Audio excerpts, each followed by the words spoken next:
Hi friends, welcome back to my YouTube channel. Friends, ಇವತ್ತು ನಾನು ಅಕ್ಕಿ ನೆನೆಸಿದೆ, ಉದ್ದಿನಬೇಳೆ ನೆನೆಸಿದೆ. ಇನ್ಸ್ಟೆಂಟಾಗಿ ಅವಲಕ್ಕಿ ಮಸಾಲ ಪಡ್ಡು ಮಾಡೋದು ಹೆಂಗೆ ಅಂತ ನೋಡೋಣ ಬನ್ನಿ.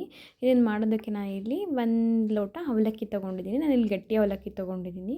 ಅದನ್ನು ಒಂದು 2-3 ಸಲ ವಾಶ್ ಮಾಡಿ ಇಟ್ಕೊಂಡಿದ್ದೀನಿ. ಆ ಅವಲಕ್ಕಿಗೆ ನಾನು ಇಲ್ಲಿ 1 ಲೋಟ ಮಜ್ಜಿಗೆ ತೊಗೊಂಡಿದ್ದೀನಿ. ಅದರಲ್ಲಿ ನಾನು ಅವಲಕ್ಕಿ ಎಷ್ಟು ನೆನೆಬೇಕು ಅಷ್ಟು ಮಾತ್ರ ನೆನೆಸಿ ಒಂದು 10 ನಿಮಿಷ ನೆನೆಯೋಕ್ಕೆ ಬಿಟ್ಟಿದ್ದೀನಿ. ಈ ಕಡೆ ಒಗ್ಗರಣೆ ಕೊಟ್ಕೊಳ್ತಾ ಇದ್ದೀನಿ. ಇಲ್ಲಿ ಸಾಸಿವೆ, ಕರ್ಬೇವಿನ ಸೊಪ್ಪು ಮತ್ತು ಈರುಳ್ಳಿ ಹಾಕಿದ್ದೀನಿ. ಇಲ್ಲಿ ಹಸಿರು ಮೆಣಸಿನ್ಕಾಯಿನೂ ಖಾರಕ್ಕೆ ಹಾಕ್ಕೊಳ್ಳಿ. ನಮ್ಮನೇಲಿ ಮಗು ಇದೆ, ನಾನು ಹಂಗಾಗಿ ಹಾಕ್ತಿಲ್ಲ, ಬಾಯಿಗೆ ಸಿಗುತ್ತೆ ಅಂತ ಹೇಳ್ಬಿಟ್ಟು ಈ ಹದದಲ್ಲಿ ಈರುಳ್ಳಿನ ನಾವು ಬೇಯಿಸ್ಕೊಂಡ್ರೆ ಸಾಕಾಗುತ್ತೆ. ಈ ಕಡೆ ಅವಲಕ್ಕಿ ಸಹ ನೆಂದಿರೋಂಥ ಅವಲಕ್ಕಿನ ನೀವು ಸ್ಮ್ಯಾಶರು ಮಾಡ್ಕೊಬೋದು, ಇಲ್ಲ ನಾನಿಲ್ಲಿ ಮಿಕ್ಸಿ ಮಾಡ್ಕೊಳ್ತಾ ಇದ್ದೀನಿ. ಒಂದು ಸ್ವಲ್ಪ ನೋಡಿ ಈ ಹದದಲ್ಲಿ ಮಿಕ್ಸಿ ಮಾಡಿಕೊಂಡ್ರೆ ಸಾಕು, ಇಲ್ಲ ಮ್ಯಾಶರ್ ಸಹಾಯದಿಂದ ಮ್ಯಾಶ್ ಮಾಡಿಕೊಂಡ್ರೂ ಸಹ ನಡೆಯುತ್ತೆ.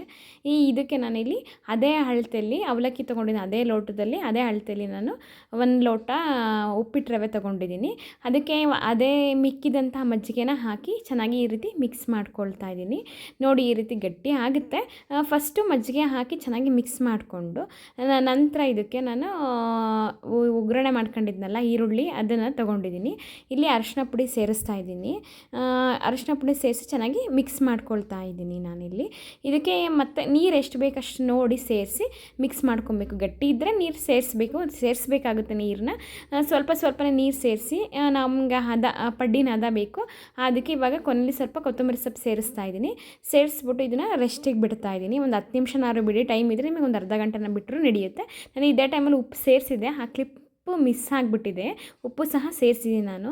ನೋಡಿ ಈ ಹದ ಇದೆ, ಗಟ್ಟಿ ಆಗಿದೆ ರವೆ ನೆಂದು. ಇವಾಗ ನೀರು ಸೇರಿಸ್ತಾ ಇದ್ದೀನಿ. ನೋಡ್ಕೊಬೇಕು, ಈ ಹದದಲ್ಲಿರಬೇಕು. ಮಾಮೂಲಿ ಪಡ್ಡಿನ ಇದಕ್ಕಿಂತ ಸ್ವಲ್ಪ ದಪ್ಪ ಇರಬೇಕಾಗುತ್ತೆ. ಈ ಕಡೆ ನಾನು ಪಡ್ಡಿನ ಹಂಚನ್ನ ಇಟ್ಟಿದ್ದೆ, ಸ್ವಲ್ಪ ಎಣ್ಣೆ ಹಾಕಿದ್ದೀನಿ. ಈಗ ಇದಕ್ಕೆ ಪಡ್ಡ ಹಾಕ್ಕೊಳ್ತಾ ಇದ್ದೀನಿ. ತುಂಬ ಚೆನ್ನಾಗಿರುತ್ತೆ ಫ್ರೆಂಡ್ಸ್, ಚೆನ್ನಾಗಿ ಬರುತ್ತೆ ಇನ್ಸ್ಟೆಂಟಾಗಿ. ಈಗ ಮಕ್ಕಳು ಕೇಳ್ತವೆ ಬೇಕಂತ, ಅಂಥ ಟೈಮಲ್ಲಿ ನಾವು ಒಂದು ಅರ್ಧ ಗಂಟೆಲೆಲ್ಲ ಮಾಡಿಕೊಡ್ಬೋದು.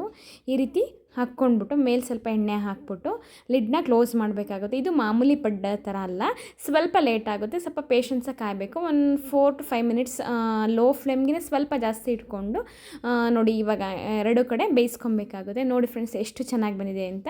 ಈ ರೀತಿ ಪ್ರೆಸ್ ಮಾಡೋದು ಯಾಕೆ ಮಾಡ್ತಾಯಿದ್ದೀನಿ ಅಂತಂದರೆ, ಈ ರೀತಿ ಪ್ರೆಸ್ ಮಾಡೋದ್ರಿಂದ ಒಳಗಡೆನೂ ಚೆನ್ನಾಗಿ ಬೇಯುತ್ತೆ.